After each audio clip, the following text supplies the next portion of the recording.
National Weather Service has issued Tornado Watch number 523, effective until 11 p.m. This watch includes the following counties: in Oklahoma, Greer, Harmon, and Jackson, and the following counties: in Texas, Childress, Collingsworth, Cottle, Donley, Ford, Hall, Hardeman, and King. Remember, a tornado watch means the conditions are favorable for the development of severe weather, including tornadoes, large hail, and damaging winds, in and close to the watch area.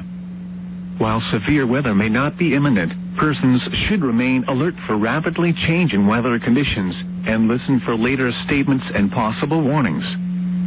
Stay tuned to NOAA weather radio, commercial radio and television outlets, or internet sources for the latest severe weather information.